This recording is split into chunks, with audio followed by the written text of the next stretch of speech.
Olá, sejam muito bem-vindos ao Infecto Cepod, um podcast da infectologia e dos cuidados paliativos, quebrando barreiras e preconceitos. Eu sou Leide Cunha, R1 em Serviço Social. Eu sou Josias Nunes, R1 em Farmácia, diretamente da Resmult para vocês. No episódio de hoje, nós vamos abordar a história do Hospital São José de uma forma bem diferente do que vocês conhecem, especialmente com nossos convidados, o Guilherme, a Lavínia e o Gabriel.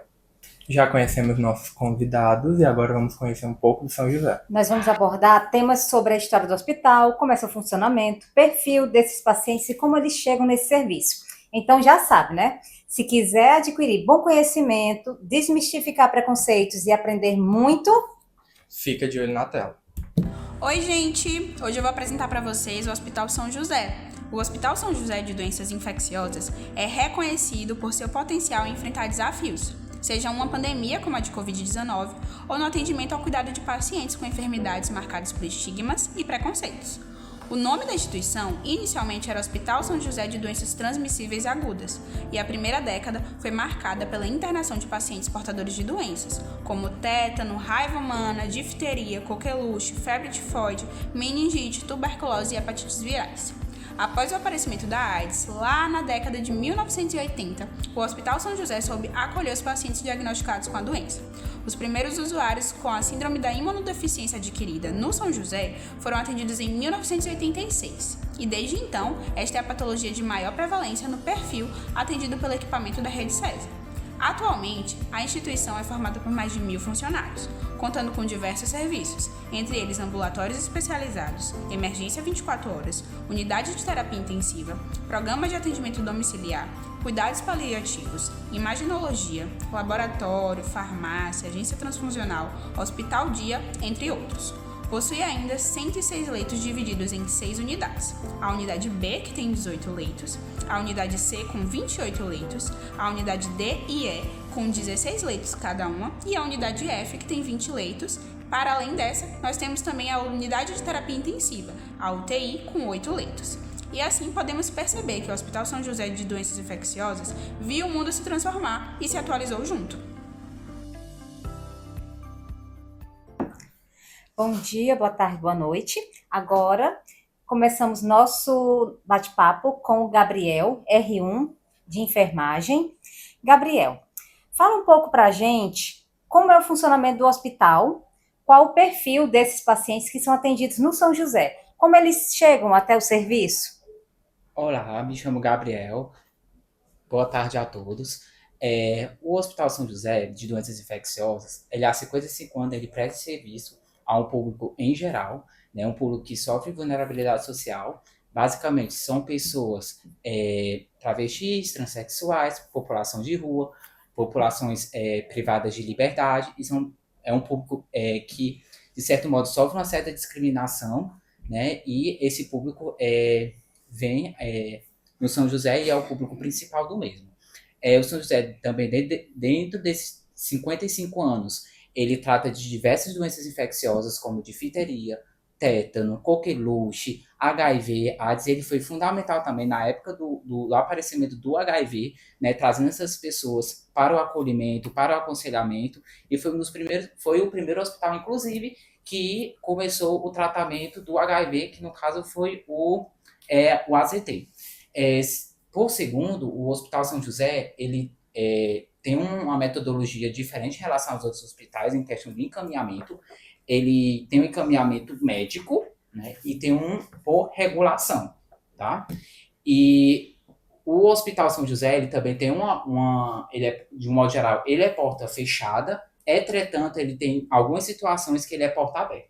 Primeira delas, né, com questão de mordedura, né, no caso da raiva, que a gente vai ter que utilizar o soro. Questão, né, do tétano acidental, quando alguma pessoa se corta com algum metal, algo do tipo, e também por pérfuro-cortantes, né, que no caso o cliente vai utilizar a PEP, que é a profilaxia pós-exposição ao HIV. Basicamente, esse é o perfil básico do Hospital São José de Doenças Infecciosas. Obrigada, Gabriel. E por falar nisso, a gente tem a oportunidade de ter o depoimento da senhora Maria. Vamos ver o que ela tem para falar para a gente. De olho na tela. Maria, o que é que o São José representa para você? Durante todo esse tempo que eu venho fazendo tratamento, o São José representa para mim um acolhimento respeitável, onde a gente encontra apoio, a gente encontra orientação e sempre seguindo tudo que mandam fazer, a gente tem um estilo de vida normal, como qualquer pessoa que não tem HIV. Então, São José representa tudo. A generosidade dos profissionais, a maneira dos atendimentos. Então, o que eu tenho a dizer é que não existe coisa melhor do que você ser acolhido com respeito. Eu estou aqui, agradeço a todos esses profissionais que eu tive a oportunidade de estar com eles e eles sempre me ajudando para que eu passasse de uma coisa para melhor. Minha última internação foi em 2017 e eu vim junto com eles, sempre com muitas melhoras.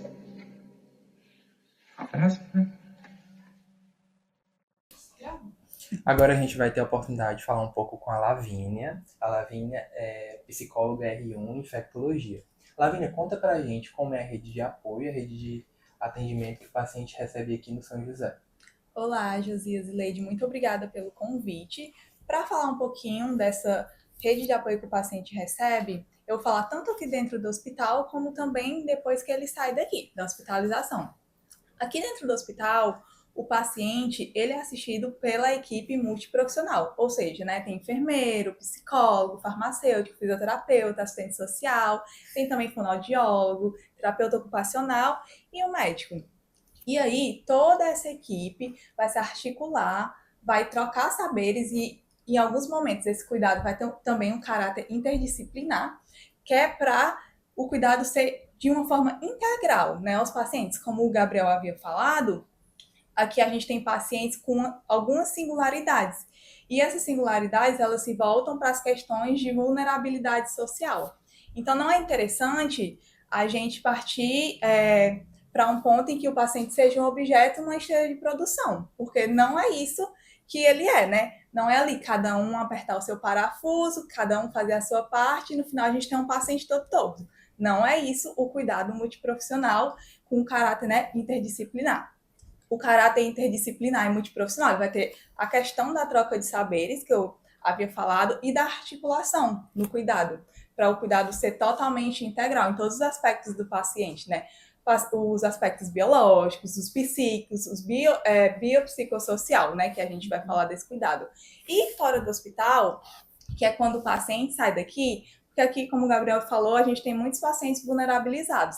Então, a gente tem muitas pessoas em situação de rua. E quando eles saem daqui, eles precisam de algum lugar para ir. E aí a gente tem 3 principais casas. A gente tem a Casa de Retaguarda Clínica, que fica aqui próximo ao hospital, que é uma iniciativa da Associação de Voluntários do Hospital São José. É um dos projetos dentro da associação.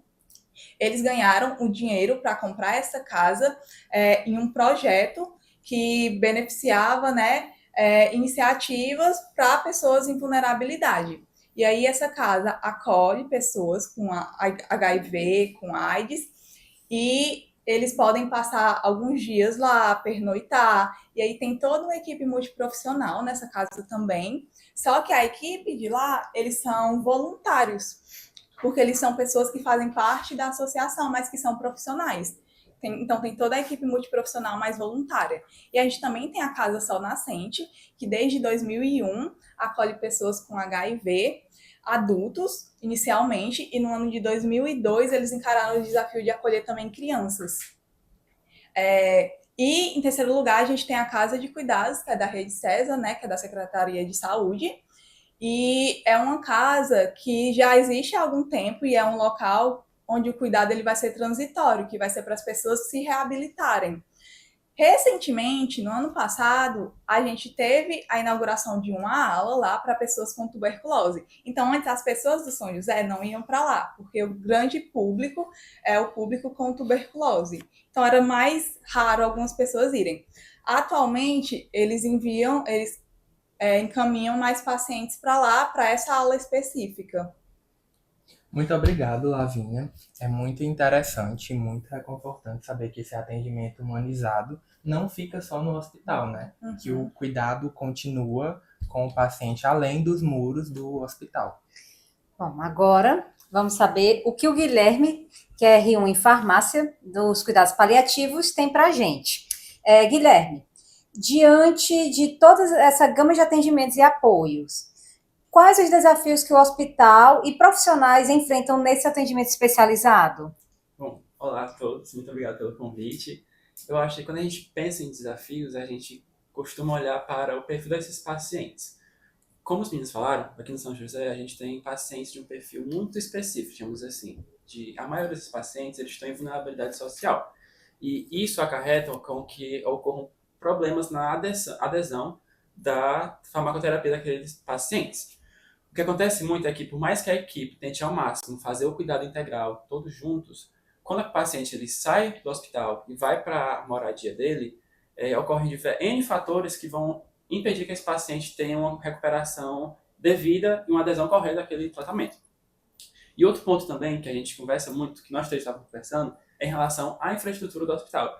A gente estava falando que existe uma grande problemática em relação a o quanto é colocado dentro do hospital. Eu acho que o Gabriel sabe falar um pouquinho mais sobre isso. Pronto, como o Guilherme falou muito, né, notoriamente, em relação à questão da estrutura, né, a questão do financiamento em si do hospital. Infelizmente, hoje a gente tem uma problemática do subfinanciamento do Hospital São José. Se vocês pegarem ali no portal da transparência, tem lá dizendo que o Hospital São José, né, questão de orçamento, é o segundo menor do estado, perdendo apenas para o Hospital Mental de Messejana. Então você vê que é uma questão mais macro, por mais que haja uma sensibilização, né, dos profissionais, né, da equipe, sim, de questão de investir mais em questão da pesquisa das doenças infectocontagiosas, mas ainda não há um investimento de Estado mesmo em relação a tratar essas pessoas, né? Então é uma questão mais macro, né, do que uma questão mesmo micro, né? Porque o hospital ele faz a sua parte, mas precisa haver uma maior conscientização dos entes federados, né, tanto dos estados como do município, como do país em si, em investir mais em pesquisa, em ensino em relação às doenças infectocontagiosas, né? Apesar a gente trata um público bem diverso, né, como já tinha relatado anteriormente, mas esse investimento ele precisa ser aumentado cada vez mais para justamente a gente ter mais pessoas pesquisando, ter mais descobertas de tratamento e assim a gente poder crescer, né, e dar uma visibilidade melhor para as doenças infecto-contagiosas. E eu acho que isso que você falou, Gabriel, diz alguma coisa para a gente, né? Porque a gente tem hospitais no SUS e alguns hospitais a gente só sabe que tem vulnerabilidade lá se a gente entrar, né? Que seja como paciente, como acompanhante de paciente, seja como trabalhador. Mas aqui no São José, você sabe só de ouvir falar o nome do hospital. Como você falou, um problema macroestrutural, né? Um hospital que é referência, mas que recebe pouquíssimo financiamento. Isso diz alguma coisa pra gente, mas, assim, levanta realmente um questionamento. Quais são as vidas que valem? A produção me conta agora que a gente vai ter uma outra participação muitíssimo especial, dessa vez de uma colaboradora que já está aqui no hospital há muito tempo. Então, vamos ver o que ela tem para nos dizer. De olho na tela. Eu já estou há 29 anos aqui no Hospital São José. Já passei por vários períodos aqui. E quando eu cheguei no São José, eu acho que o HIV/AIDS já estava há mais de 10 anos no Brasil, né? E aqui, eu acho que em 93 iniciou-se os primeiros tratamentos. Foram os primeiros pacientes de HIV. E a gente tinha as unidades específicas, né? Na época que eu entrei, só existia a unidade A, onde ficavam os pacientes mais debilitados, pacientes com tuberculose, ficavam na unidade A. A unidade D, ficavam os pacientes de HIV que geralmente preferiam ficar isolados da sociedade, para que não fossem expostos, né? E ficavam onde é o CME, ali era a unidade D. A unidade B era pediatria, né? Pediatria, tanto os pacientes de doenças infecciosas, como pacientes também, filhos de pacientes soropositivos, ficavam lá para tratamento. A unidade C, ela era, na época, ela era o coração do hospital, porque a unidade C, ela abrangia 120, que era leitos específicos para pacientes tetânicos e pacientes entubados. São José, ele sempre teve esse trabalho humanizado, né? Desde que eu cheguei aqui, o trabalho de São José sempre foi humanizado. Sempre teve equipes preocupadas com a questão do paciente e voltado para a família do paciente. Sempre veio, com o tempo surgiu o PAD, né? O PAD surgiu para essa parte dessa necessidade de acompanhamento em casa, que muitos dos pacientes não seguiam tratamento quando iam para casa. Então veio a questão do surgimento do PAD. Depois disso veio todas essas outras coisas, veio o paliativo, né, que nós não tínhamos. A gente não tinha um grupo que trabalhasse essa parte, né, do paciente. E foi assim, o São José, aos poucos, ele foi expandindo, né? Ele foi aumentando. Quando eu cheguei, a gente tinha carência, assim, de muitas coisas. Nós não tínhamos ambulâncias preparadas para transporte, a gente improvisava quando ia transportar alguma criança ou algum paciente grave. Hoje em dia a gente já tem toda uma estrutura, né? Mas eu acho que o São José ele só veio melhorando com o tempo. E para encerrar, a gente tem uma curiosidade aqui. Guilherme, diferente do que muita gente pensa, o Hospital São José não é só referência em infectologia, né? Exatamente, gente. O São José também é referência em cuidados paliativos, por mais que muitas pessoas não conheçam. Quando a gente está falando de cuidados paliativos, a gente está falando de um serviço que é colocado para pacientes que têm alguma doença que ameaça a qualidade de vida deles. Muitas pessoas imaginam que quem está em cuidados paliativos são pessoas que estão na terminalidade, que estão prestes a falecer. Porém, isso é algo muito errôneo de se pensar. Outra coisa que a gente faz muito, que a gente tem um foco, é que a gente trata esses pacientes pensando no sofrimento, não apenas na dor. A gente tem sofrimento como grandes 4 áreas: o sofrimento físico, o sofrimento psíquico, espiritual e também social. Qualquer sofrimento que aquele paciente tenha, quando ele fala pra gente, quando a gente conversa com ele, a gente pode tratar. A gente tem diversos protocolos, diversas metodologias que podem ajudar esse paciente. E outro ponto é que o serviço ele foi iniciado aqui no São José em 2018. Porém, apenas em 2025 a gente tem a primeira residência multiprofissional em cuidados paliativos. Nosso serviço, a gente tem dois no São José, a gente é composto por médicos, por enfermeiras, psicólogos e também farmacêuticos. Tudo isso para ter uma visão multi e interdisciplinar para aquele paciente, uma visão bem holística e completa. Bom, eu gostaria de agradecer ao Guilherme, ao Gabriel, à Lavínia, por aceitarem ter participado da nossa conversa de hoje. Foram muito esclarecedores em suas falas. E obrigado a vocês, queridos ouvintes, por permanecerem com a gente até aqui o final. A gente espera que vocês tenham gostado do nosso Infecto Cepod. E para maiores informações, vocês podem acessar o site da Escola de Saúde Pública aqui do Ceará e o site do Hospital São José. Até a próxima!